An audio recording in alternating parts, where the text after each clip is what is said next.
बोलिए सदगुरुदेव की जय साहेब।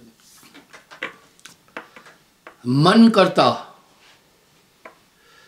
यह देह समाना। जहां तक बात आत्म तत्व की है, सभी ने व्याख्या एक जैसी दी है, कहीं भिन्न भाव और भेद नहीं है। जैसे आत्मा की व्याख्या है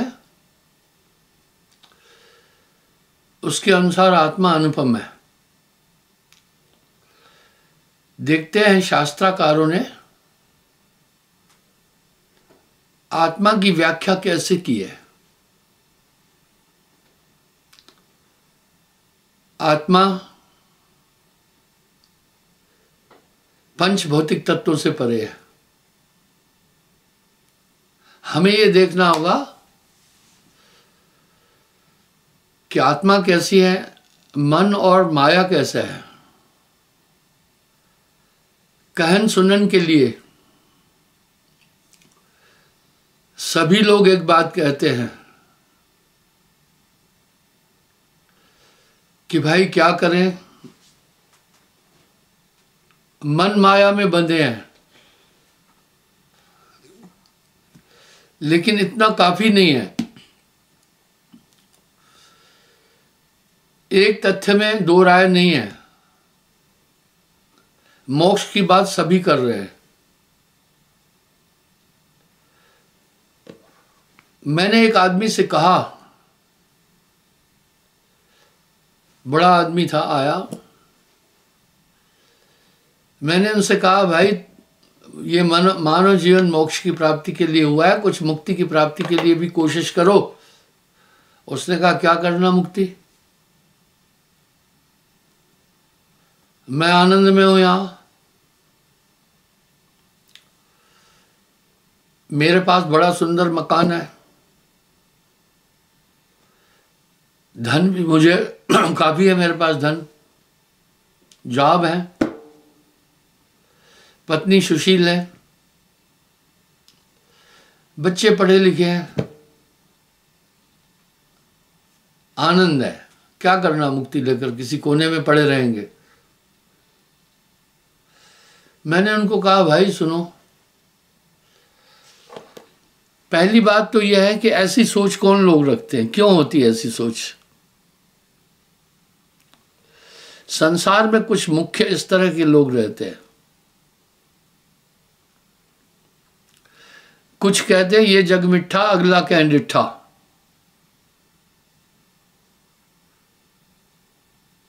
वो कहते हैं ये जग मिठा अगला कह डिठा। वो लोग कहते हैं ये जग मिठा अगला कह डिठा। वो किसी चीज को मानते नहीं। ऐसी बुद्धि क्यों है, सुनिए। कर्म सारणी बुद्धि उत्पाने।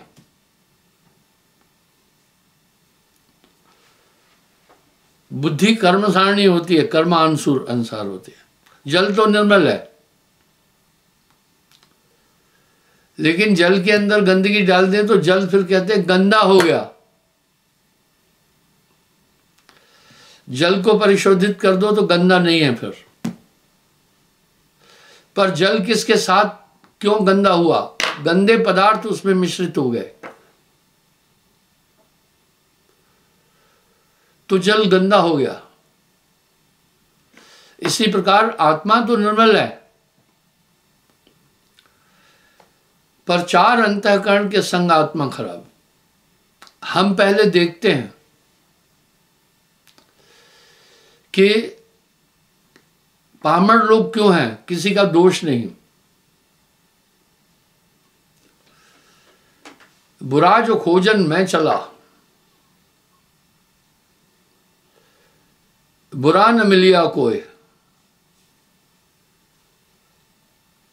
भाई बुरा जो खोजन मैं चला,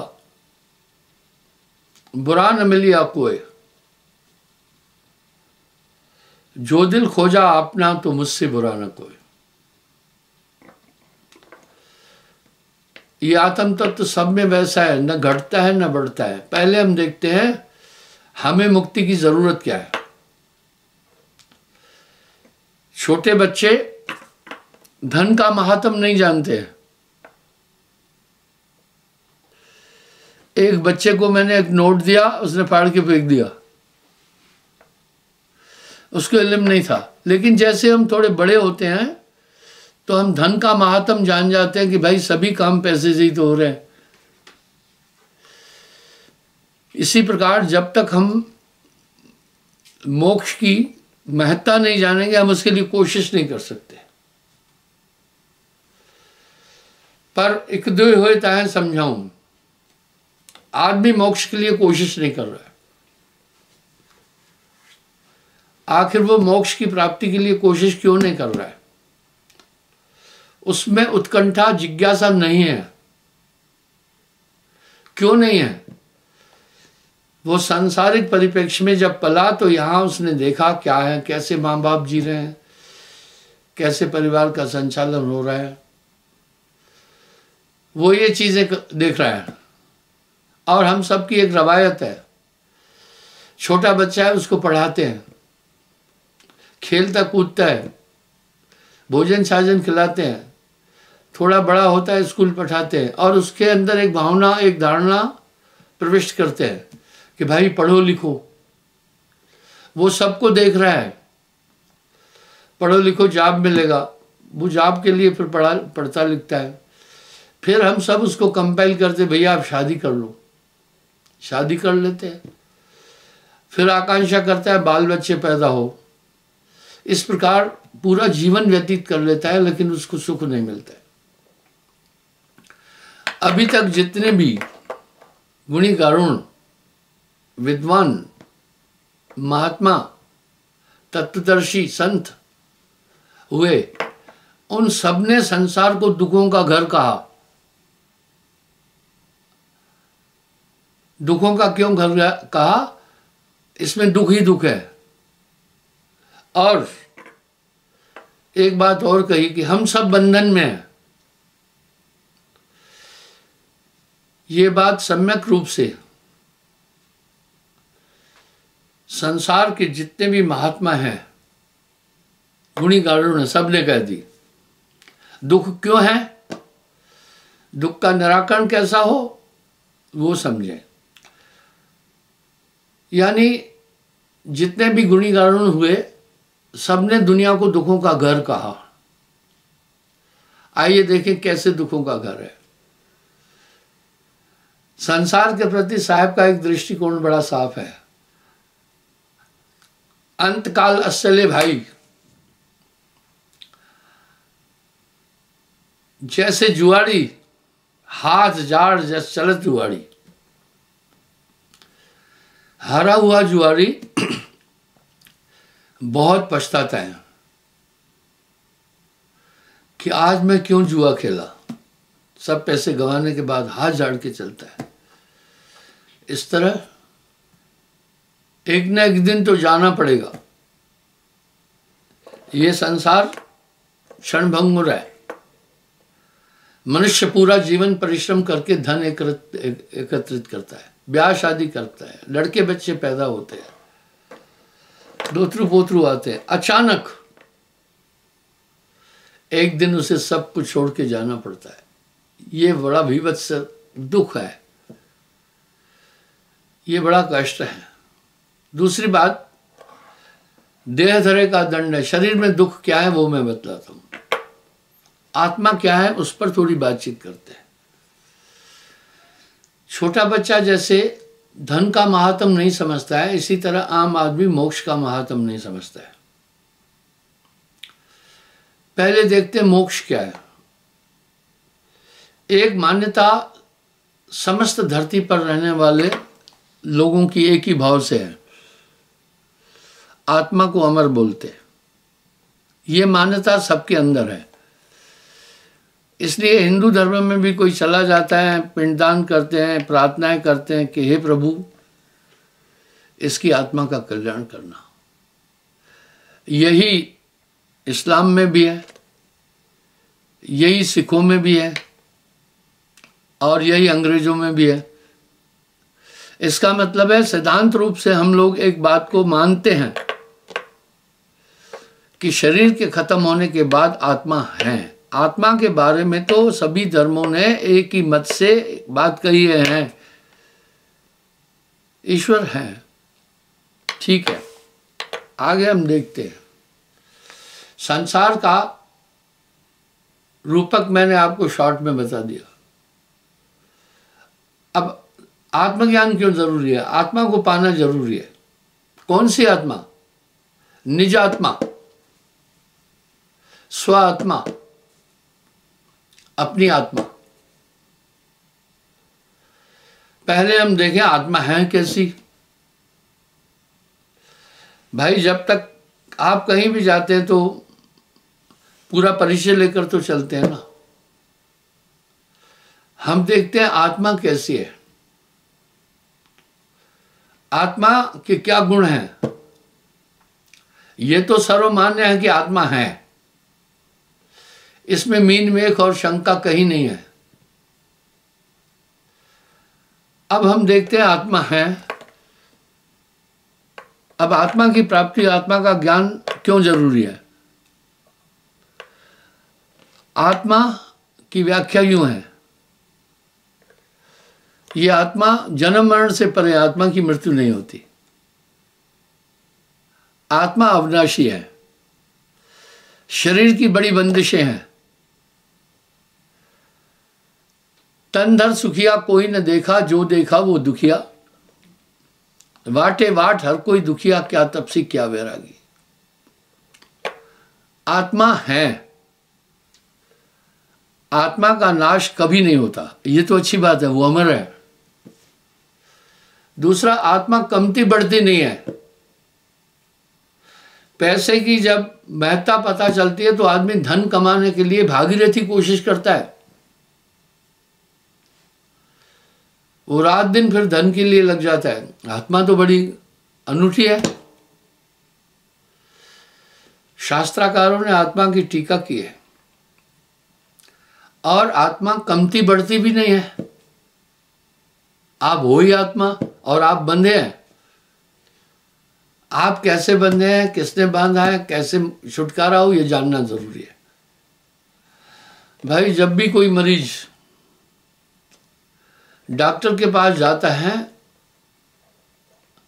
तो डॉक्टर प्रथम्या सबसे पहले उससे जानने की कोशिश करता है बीमारी क्या है। जब तक बीमारी क्या है ये पता नहीं, उपचार हो ही नहीं सकता है, डायग्नोज नहीं शुरू होगा। बीमारी जानने के बाद वो जानने की कोशिश करता है क्या कारण है। भाई इसको जो ये बीमारी है, बीमारी का क्या कारण है, वो कारण क्यों जानना चाह रहा है। सुने, इसलिए कि बीमारियां दो प्रकार से है। एक जेनेटिक है, उदाहरण के लिए टीबी है, दौरे की बीमारी है, हार्ट की प्रॉब्लम है, किडनी की बीमारी है और कुछ ऐसी बीमारियां हैं, ये 7 पीढ़ी तक चलती है। तो वो जानना चाहता है कि ये जेनेटिक है या किसी कारण से हुई है। हाँ, ये टीबी किसी कारण से भी हो सकती है। दिमागी नुक्स वो भी कारण से हो सकता है। उदाहरण के लिए यूनियन कार्बाइड में जो लोग नौकरी करते थे, 5 साल में उनको टीबी हो जाती थी। उनके माँ बाप को भी टीबी नहीं थी। टीबी क्यों हो गई?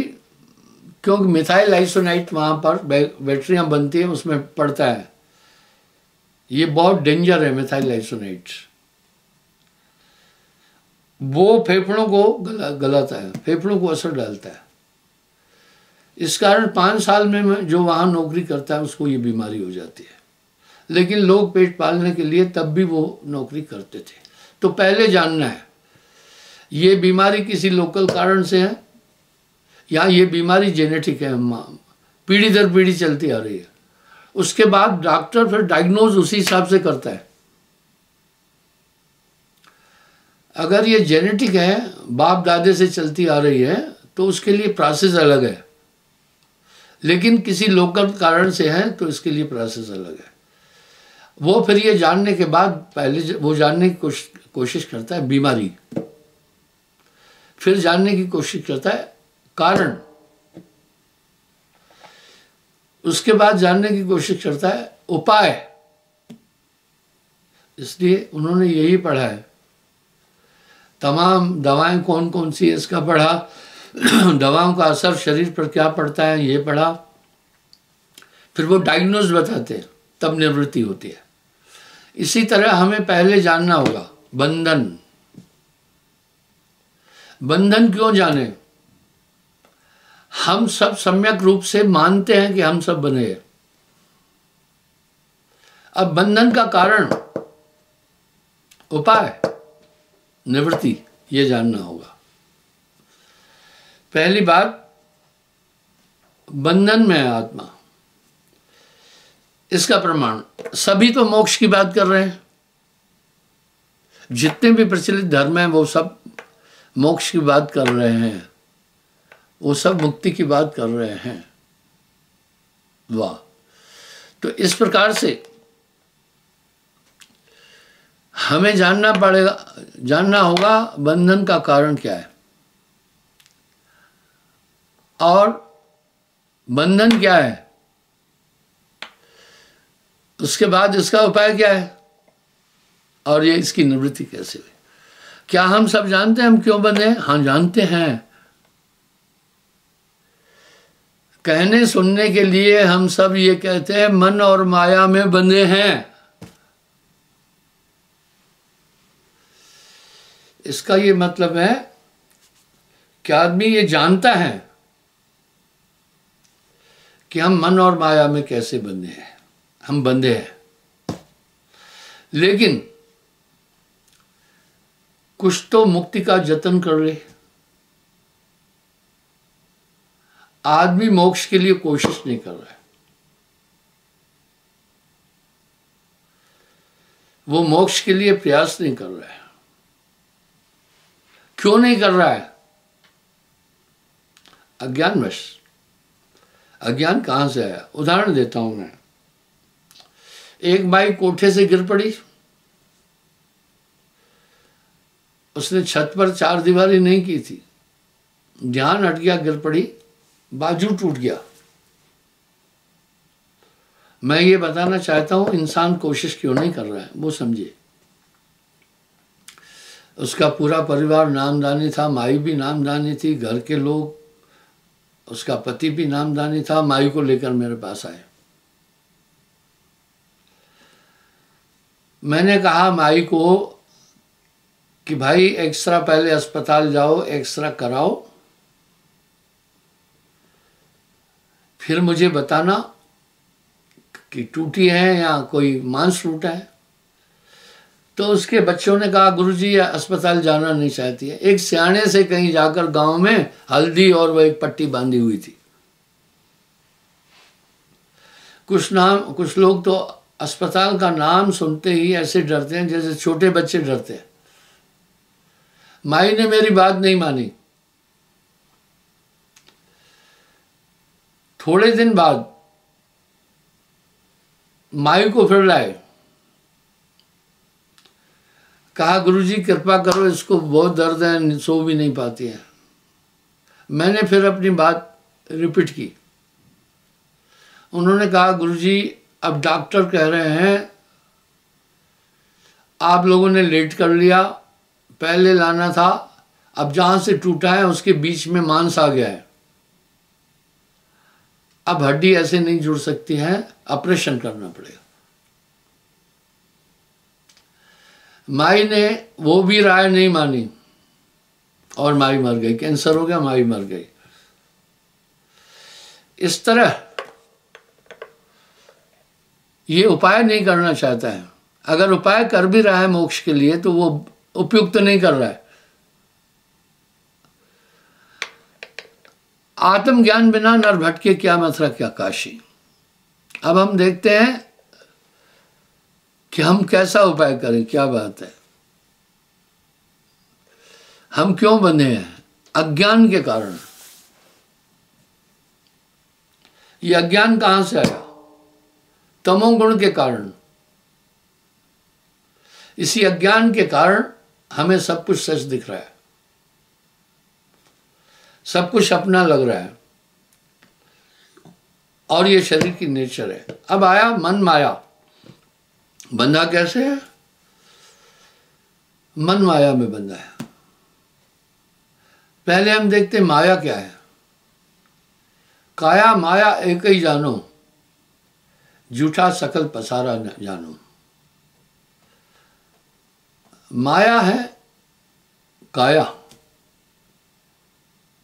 हम काया में बंधे हैं।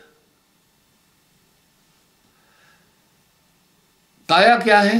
5 तत्व हैं बस, और कुछ भी नहीं है। जल, अग्नि, पृथ्वी, वायु, आकाश। पूरा खेल माया भी है। इन 5 तत्वों की 5-5 प्रकृति है। पृथ्वी तत्व के कारण हाड़, मांस, त्वचा, रोम, नाखून है। जब भी कोई गहना देखते तो कहते भैया ये रोल गोल है या ओरिजिनल सोने का है। इस तरह 5 तत्व का पूतरा मनुष्य इसका नाम। और 5 तत्व की, हर तत्व की 5 नेचर है, और ये 25 प्रकृति कहलाती है। देखो सबके पास हाड़, मांस, रोम, त्वचा, नाखून है। ये पृथ्वी तत्व है काया में। हम सब कह रहे हैं कि पंचभौतिक तत्व से काया बनी है। दूसरा जल है। जल है, जल की 5 प्रकृतियां हैं। थूक, पेशाब, रक्त, बीज आदि, इससे विषय विकार उत्पन्न होते हैं। अग्नि की 5 प्रकृतियां, देखो ये सब में है। ये हमारे शरीर की नेचर नहीं है, ये मायावी नेचर है। आत्मा इन सब से परे है। और अग्नि की प्रकृति है भूख, आत्मा खाती पीती नहीं। प्यास, आलिस, निद्रा, जम्बाई, देखो सब सो रहे हैं। जानवर, जीव जंतु भी सो रहे हैं। ये हमारी आत्मा नींद और उससे सबसे परे है, नित्य है, एक ही स्वरूप में है। वायु तत्व की प्रकृति है सुकड़ना, पसरना, बोलना, सुनना, बल लगाना। देखिए ये सब में।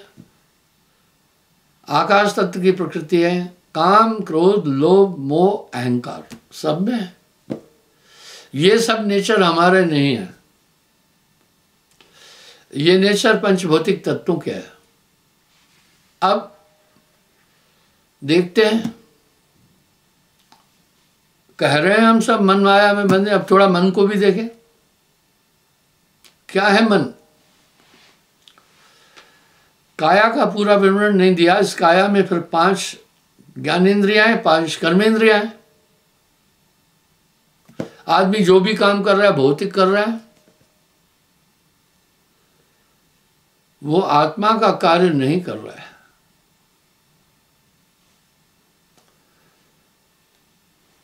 आंखें देख रही है, कान सुन रहे हैं, मुख से हम बोल रहे हैं। इसी से ये पता चल रहा है ये हमारी माँ है, ये हमारा भाई है, ये हमारा क्या है, ये इंद्रियों का खेल है। तभी साहब कह रहे हैं 5, 25, 3 का पिंजड़ा तामे तो राखा भरमाई। अब आकाश तक और इंद्रियां भी अपने अपने स्वाद के लिए दौड़ रही, आत्मा से इनको कोई संबंध नहीं है। जड़ और चेतन की गांठ पड़ गई, आत्मा ने अपने को शरीर मान लिया है। वाह। एक बात है, हम सब एक बात और भी कह रहे हैं, आत्मा शरीर को चलाती है। सब ये कह रहे हैं कि शरीर का संचालन आत्मा की ताकत से होता है।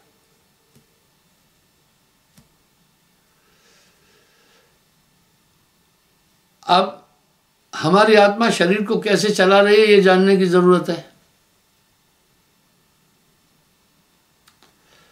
हमारी कर्म ज्ञान इंद्रियां जो भी काम कर रही है प्राणों से, जैसे गाड़ी चलती है तो उसके लिए एनर्जी चाहिए, वो एनर्जी है फ्यूल हो चाहे एलपीजी गैस हो चाहे, लेकिन चाहे सौर ऊर्जा हो, एक एनर्जी चाहिए। इस तरह हमारे शरीर को काम करने के लिए एनर्जी चाहिए, एनर्जी दे रही आत्मा।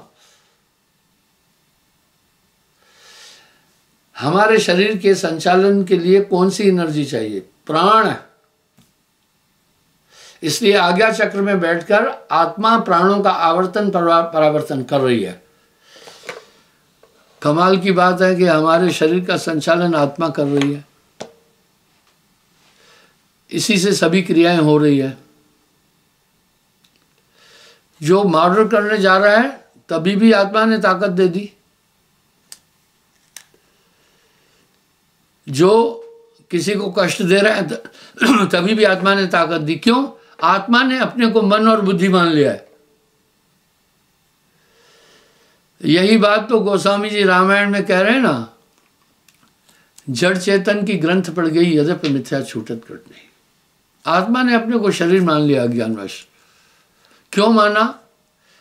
आत्मा कैसे बंधी है? बंधी तो माया में है भाई। आदमी बंधा हुआ है तो बंधा रस्सी से है, जंजीर से है, पर बांधने वाला भी तो कोई है ना। आत्मा को कौन बांधा? मन। इसलिए आइडियोलॉजी आप संत इस तरफ जा रही है, तेरा बैरी कोई नहीं, तेरा बैरी मन। जीव के संग मन काल रहाई, अज्ञानी नर जानत नहीं। आपका बैरी और कोई भी नहीं है, आपका बैरी है मन। मने स्वरूपी देव निरंजन तोय राख भरमाई। आपका बैरी मन है। अब मन क्या कर रहा है ये भी देख लें। इस मन के चार रूप है, मन बुद्धि चित्त अहंकार। जब ये इच्छा करता है इसी को मन कहते हैं, जब फैसला करता है उसको बुद्धि कहते हैं, यही मन है। जब याद करता है इसी को चित्त कहते हैं, जब क्रिया करता है अहंकार कहते हैं। ये है मन। अब साहब मन पर बहुत कुछ बोल दिया है। मन ही स्वरूपी देव निरंजन तोय राख भरमाई। और काम क्रोध लोभ मोह अहंकार जितने भी पापिष्ट कर्म है ये मन की शक्ति से होते हैं। तो साहब क्या करें? और मन को कोई देख न पाए, नाना नाच नचाए। यहां साहब ने मन के अंग पर बहुत कुछ बातें कह दी। आत्मा ने भ्रमवश अपने को शरीर माना बस, और शरीर की पूरी चीजों के लिए चोरी कर रही है, चंडाली कर रही है, जो भी काम है वो सब कर रहा है मनुष्य। आत्म ज्ञान बिना नर भटके, क्या मथुरा क्या काशी। अब मन भी नहीं समझ में आ रहा है आदमी को, माया भी नहीं समझ में आ रही है। जो आप ये कह रहे हैं मेरा घर, मेरे बच्चे, मेरा सब कुछ है, ये मेमोरी है। मेमोरी की कोशिकाएं उनका खेल है। कभी कभी किसी को चोट लग जाती है दिमाग में तो मेमोरी खत्म हो जाती है, कोई नहीं है फिर किसी का। इस तरह मेमोरी है ये। पर मन प्रबल है, शक्तिशाली है। नाम की ताकत के बिना इसको कोई नियंत्रण नहीं कर सकता है। जब नाम की शक्ति आ जाती है तो मन काबू में आने लगता है। इसलिए सुमरण को बहुत बड़ा महत्व दिया गया। आप अनुभव कर सकते हैं कि इससे काफी परिवर्तन आया आप में। इसलिए कली में केवल नाम आधारा, सुमर सुमर भव पत्र पार। नाम एक अध्यात्म शक्ति है जो आप में अंतर प्रेरणा आपको जागरूक करती है। क्षमा चाहता हूं, समय हो रहा है। कल मैं पुनः हाजिर हो जाऊंगा साहिब जी।